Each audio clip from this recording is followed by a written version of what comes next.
இன்பமான வாழ்விற்கு இணைய வழி ஆலோசனைகள் என்ற நிகழ்ச்சியின் வழி உங்கள் அனைவரும் சந்திப்பதில் மிகவும் மகிழ்ச்சி. வணக்கம். நான் வைத்தியர் அகஸ்தியரதி லட்சுமிகாந்த்.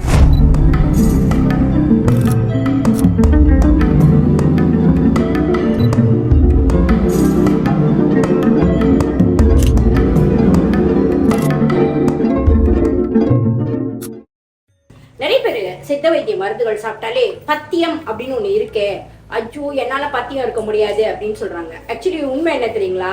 உங்களால பத்தியம் இருக்க முடியாதுன்றது தப்பு. உங்களால அசைவம் சாப்பிடாம இருக்க முடியாது. அதுதான் நிறைய பேருக்குடைய உண்மையான விஷயம். சில மருந்துகளுக்கு நீங்க அசைவம் சாப்பிடலாம், சில மருந்துகளுக்கு சைவமும் சாப்பிட வேண்டும். சில மருந்துகளுக்கு அடிப்படையான பொது பத்தியம்னு சொல்லக்கூடிய சில விஷயங்களை சாப்பிடக்கூடாது. அப்போ பத்தியம் என்பது அவரவர்களுடைய உடல் தேக அமைப்பை பொறுத்து, அவரவர்கள் எடுத்துக்கொள்ளக்கூடிய மருந்துகளை பொறுத்து, அவரவர்களுக்கு ஏற்பட்டிருக்கிற நோய்களை பொறுத்து பத்தியம் மாறுபட்டு கொண்டே இருக்கும்.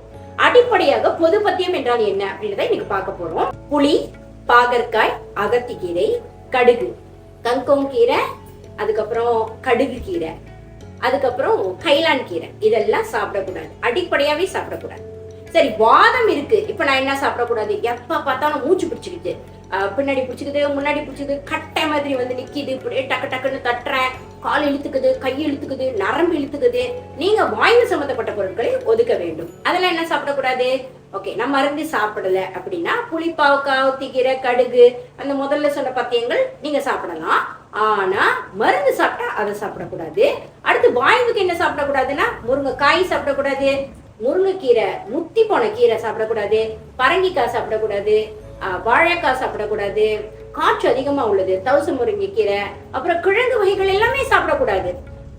பெரும்பாலும் நிறைய பேருக்கு தெரியறது இல்ல. வள்ளலார் பெருமான் சொல்லியிருக்காரு, கருணையான கிழங்கு கருணை கிழங்கு அப்படின்னு. கருணை கிழங்கை தவிர வேற எந்த கிழங்கு வகைகளும் சாப்பிடக்கூடாது. அதுக்கப்புறம் வெள்ளை சீனி சாப்பிடக்கூடாது. அப்புறம் காற்றை உருவாக்கக்கூடிய பொருட்கள், வாயு அதிகமான பொருட்கள், அதையெல்லாம் சாப்பிடக்கூடாது. இது நம்மளுக்கு அடிப்படையில முன்ன எல்லாருக்கும் தெரிஞ்சிருந்துச்சு. முள்ளங்கி கூடயும் காற்றுங்க. அதுக்கப்புறம் வாழை தண்டு, அதை சாப்பிடக்கூடாது. அப்ப காற்று எந்த அளவுக்கு நம்மளுக்கு அட்டாக் பண்ணதுன்னு பொறுத்து இருக்கு. பைத்தங்காய் சாப்பிடக்கூடாது.